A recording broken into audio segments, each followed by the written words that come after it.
If you're looking to purchase an MH25 thermal monocular like the one I have here on my Mod Armory bridge, you're more than likely going to run it in a setup like I have on this bridge. Many people want them to be run as helmet mounted units because they are so versatile and so capable in a helmet mounted form.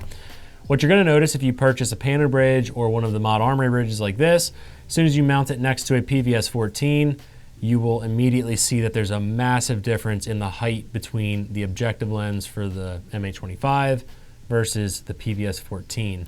And you might be asking yourself, how do you fix that? Well, there is a very simple solution and we offer it right on our website, and it is an option when you purchase the MH25, and it's something that I highly recommend you guys consider.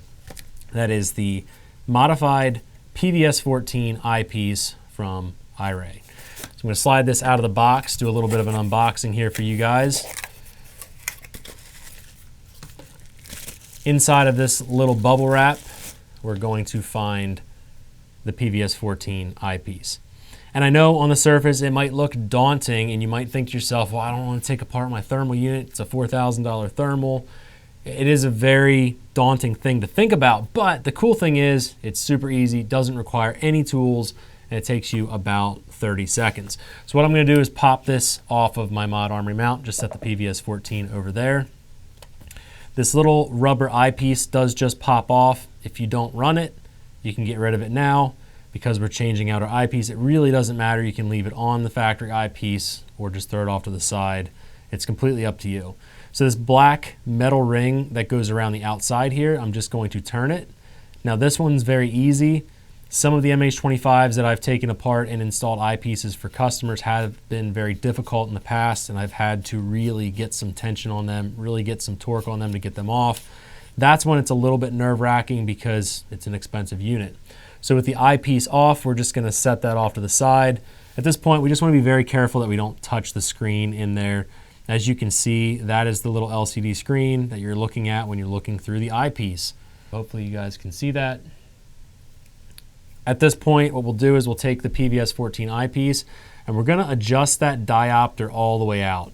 Now it's going to be very difficult for you to tell, but when this is cranked in, like they have it when they ship this unit, this little interior surface is pushed all the way in, and you're not going to be able to tighten it down properly on the MH25. So you want to back that diopter all the way out and then take your piece here, your eyepiece, and the MH25, carefully put them together, making sure that we don't have any dirt, hair, anything getting onto the interior screen.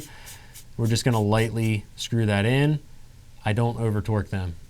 This is very little pressure. Don't crank on this, you don't need to. But if you have the diopter all the way out when you install, you'll be able to get the full range of motion of that diopter. And what that does is allows you to adjust to correct for your eyes. So if you have 20/20 vision, really you could have it set around 0, and you're gonna be good. If you don't have 20/20 vision, you have corrective lenses, things like that, you can adjust that diopter just like you would for a PVS-14 or a binocular night vision device. The big benefit of this being on your MH25, as we're going to see right here, now both of your units are very close to being aligned. They're still not perfect, but they are close enough. When you run it with the factory eyepiece and you try to run it as a binocular like I have with a bridged 14, it's very strange because the 14 is going to be right at the right place for your eye, but the MH25, because it has such a small lens, it's very hard to see through the unit until you put the PVS-14 eyepiece on.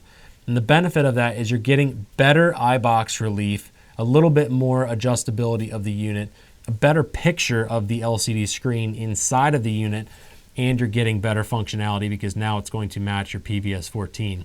So for folks that are looking to bridge their MH25 with a PVS-14, I highly recommend getting the PVS-14 eyepiece. It is rather expensive, but in my opinion, it's worth it because of the functionality that you get out of the unit. And I would go as far as to say, even for folks just looking to run just the MH25 on a helmet, I would still consider purchasing the MH25 PVS-14 eyepiece adapter. And guys, you can find the MH25, you can find the PVS-14 eyepiece, the Mod Armory bridge, PVS-14s, binos, and a ton of other night vision and daytime optic gear on our website. I have a link down in the description. Definitely check that out. And as always, guys, when we're talking about gear and stuff like this, pricing is subject to change.